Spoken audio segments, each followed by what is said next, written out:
There are murderers among us. I know because I'm one of them. Ever since Halloween 1990, my first kill. I was 18. The poor bastard never saw it coming. That's the way I liked it. The way I've always liked it. Until my last kill.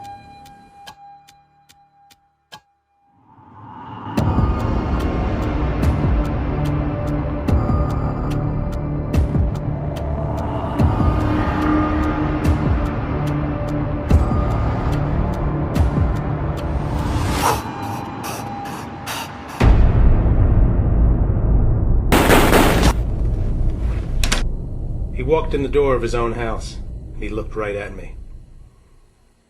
There I shot him 3 times. Now my dreams were nightmares, and my life the last 18 years had become fully realized. I was a murderer. I always knew it. Heck, it was the only thing I was ever good at. But knowing something and fully realizing something is a whole different reality.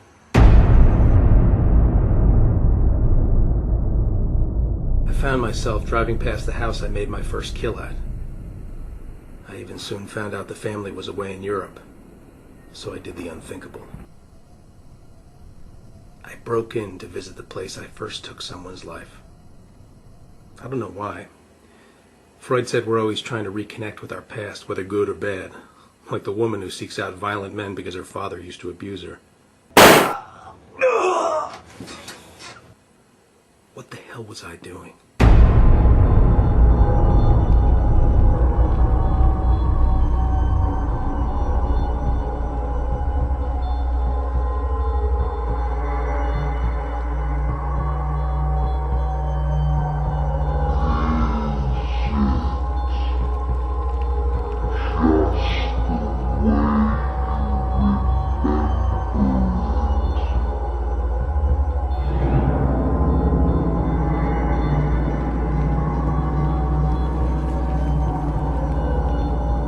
Someone there?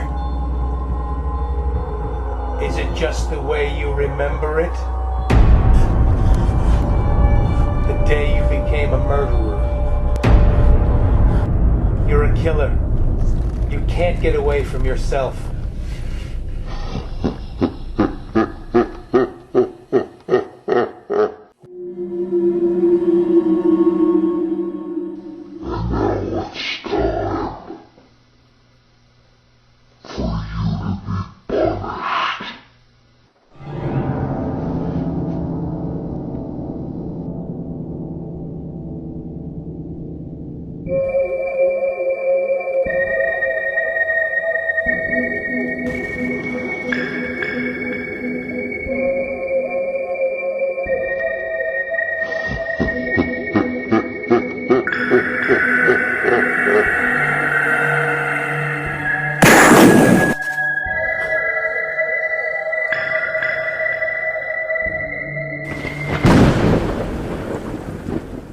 At night they come back.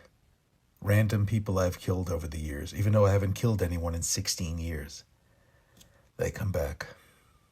And the worst part about having been a killer is, you know where all the bodies are buried. And there's always one cemetery I return to. There is one tombstone I always visit. The last person I killed.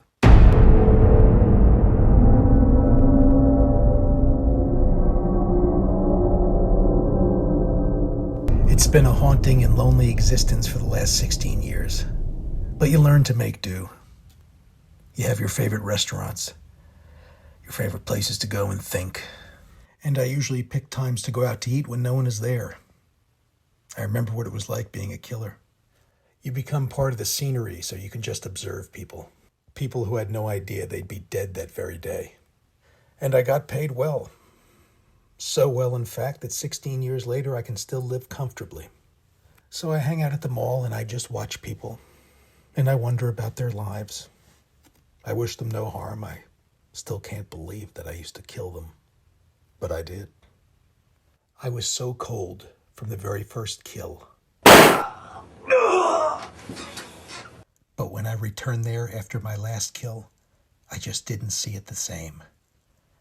The person was a human being. They all were human beings. How did I think I can shut that part of myself off just to make money? The whole idea was insane.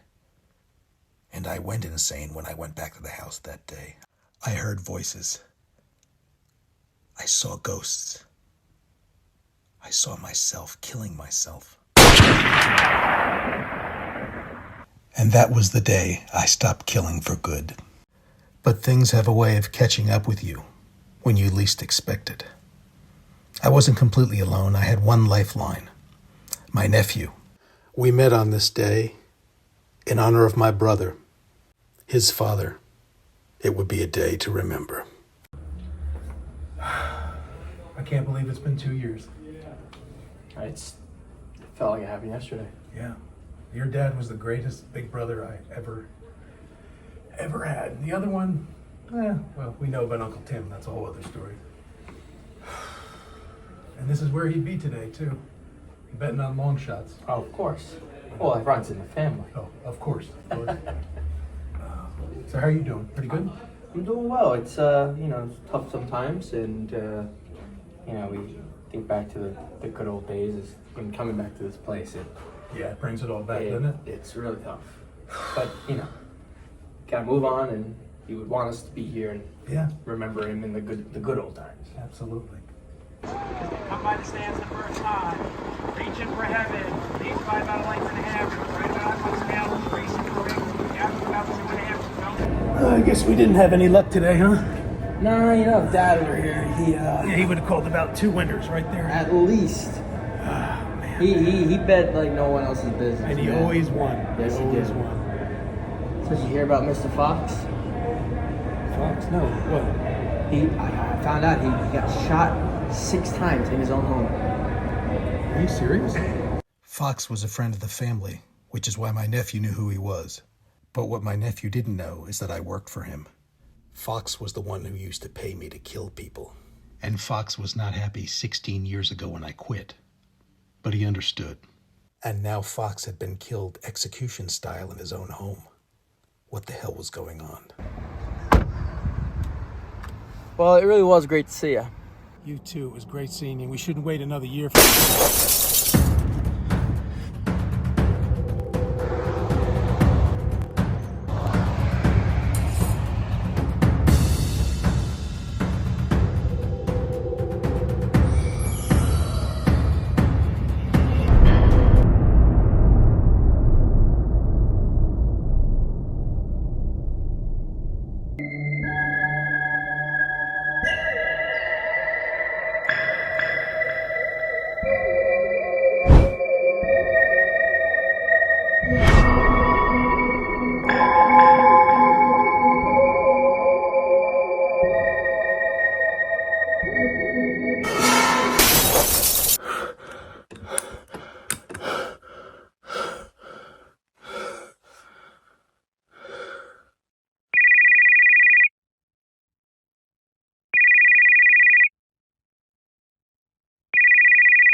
Hello?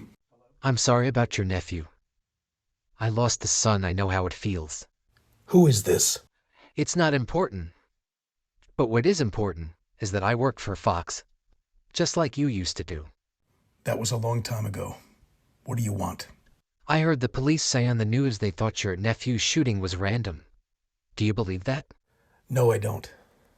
But why does this concern you? Because Fox was like a father to me.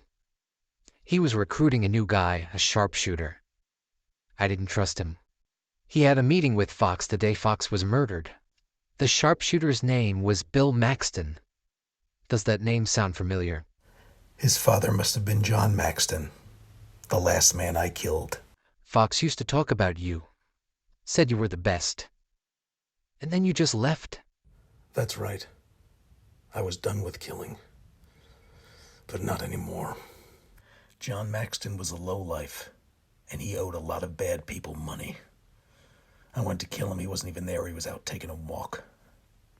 He came back in the house. There I shot him. And for some dumb reason, I felt bad. I lost it after that. So I guess Maxton's son wanted to find out about me, about who killed his father. He must have known about Fox and what he did. So he found out from Fox and then shot him 6 times. Why didn't he just kill me? Why did he have to kill my nephew? I guess he wanted to hurt me because I hurt him by killing his father. Whatever reason he had, Bill Maxton has to be taken out of the equation. Would you like to do it? Or shall I do it for Fox? We both have good reason, but I'm giving you the choice. Call it professional courtesy. Thank you. I'll handle it.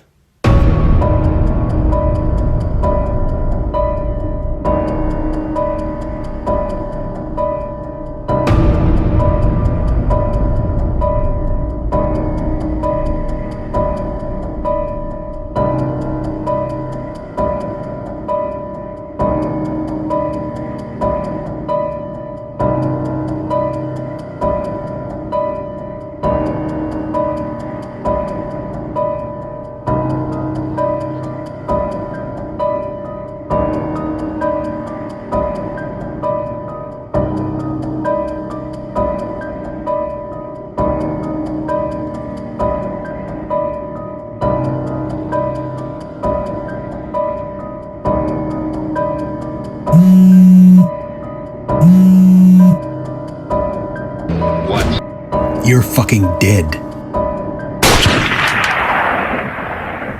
The score had been settled. Bill Maxton was killed. But one thing I would never forget is that my nephew is dead. Because I am a murderer.